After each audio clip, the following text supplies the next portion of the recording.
Thanks for watching another video. I've been getting a lot of questions as far as Pyramid Lake and how you get there and what you do when you get there, what the accommodations are, and how you go about fishing this lake. And so this video is going to give you some pointers on how to get started and enjoy this fantastic fishery. So Pyramid Lake is located in the high desert north of Reno and part of the drainage out of Tahoe. If you're targeting these fish out of a boat, May and June are some of the best months to try that, and October, November. Even this time of year, you want to plan your trip around the weather. It's usually not storms, but it's wind conditions that change with low and high pressure. There you want to get a good app that you can check.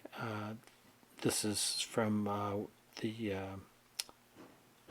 Wind Finder Pro that I use. It gives you the winds on every day and vectors showing you directions and stuff, so that if you can see that if it's going to be consistent, even slight winds like 7 to 8 can be rough like this if they stay from a certain direction. This time of year you get a lot of drainage winds, which will only be lasting for a few hours, and it'll not be rough for long, and you can fish most of the day without any trouble at all. But you have high and low pressure systems coming through, you might want to rethink the timing on it. Where to stay is another question. At Sutcliffe, which is right on the lake, there's the Pyramid Lake Lodge. Used to be Crosby's. Changed ownership, but the accommodations the same. Pretty rustic is kind of a watchword here. Going to be fisherman style, not luxury accommodations, but you could cram a bunch of guys in here and have a pretty good time. There's a store there with pretty good supplies of fishing gear and some food and stuff that you can get, and they serve meals as well. There's a little gas station there at the bar, but as of late the gas has not been available. There's some problem with the pumps. They have been willing to fix it.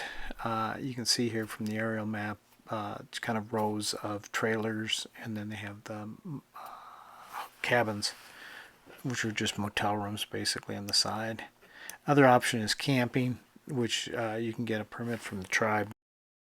And the lands around Pyramid Lake belong to the Paiute Indian tribe, and they have regulations and some restrictions on camping, so you want to go through their regs to be sure. Pelican Point has a more established campground right by the boat ramp too. Once you have your dates picked out, you can go online, and the tribe has a website where you can pick up your permits. You can get up to 3 days at a time in a single permit, and you have to get a boating permit as well if you have a boat.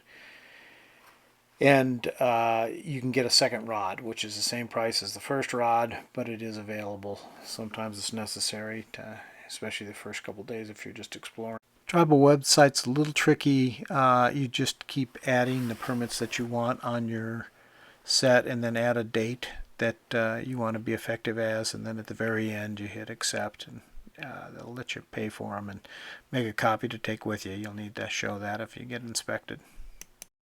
But speaking of inspections, there is an inspection station there at Sutcliffe. You're required to stop in and have them look at your boat if it's open. They're very reasonable people. It's a clean and dry situation, looking for invasive species.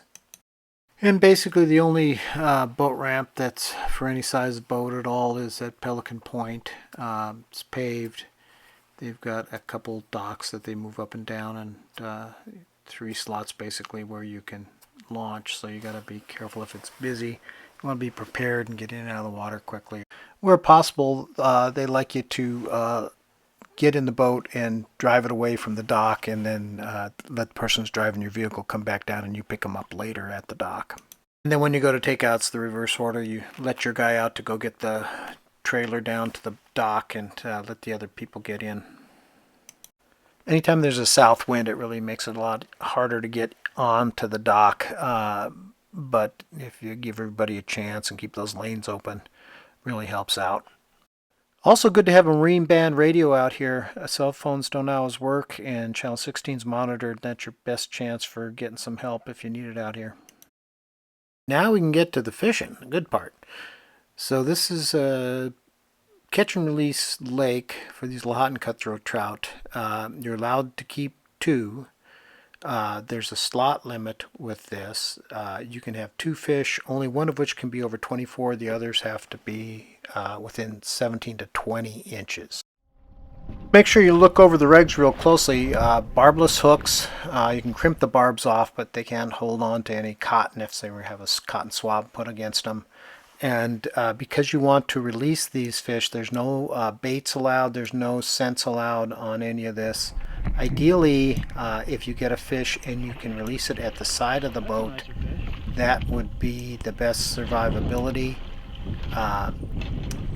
And that can happen as long as you're careful. Watch out for those hooks because they're pretty aggressive. If you do want to take them with a net, we use the rubber nets so that we have as little damage as possible. Get them, get the picture, get them back in the water as quick as you can, and help that survivability. Maybe give them a little bit of help with the breathing before they go, and they should go right down and live to fight another day. There's certain areas that they don't want you fishing close to around Anaho Island. It's a rookery island, and they don't want you disturbing the birds. So there's 1,000 feet from there, and then there's the Needles. That area is a sacred area for them. They don't want you, don't go to ground there, and nowhere on the east side of the lake should you make contact with the ground, because again, they've had some issues with people vandalizing things, and that's pretty much what's going on there. They just don't want people there messing stuff up.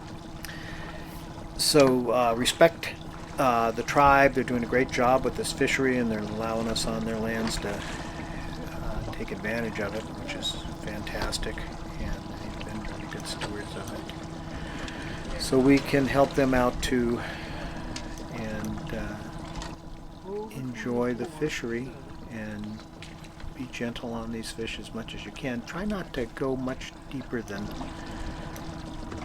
40 feet, 35, 40, 50 feet maybe at the most, depending on temperature ranges, and they won't bloat, and they'll be better surviving, and kind of take them in when you bring them in a little bit slower, so they have a chance to not get stressed out too, and get them back in the water as quick as you can.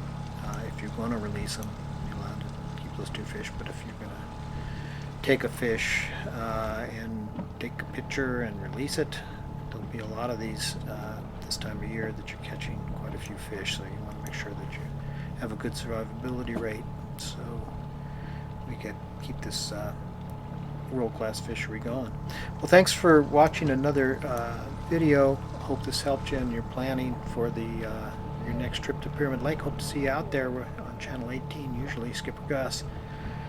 And if you can hit that like and subscribe, that helps me too. Thanks.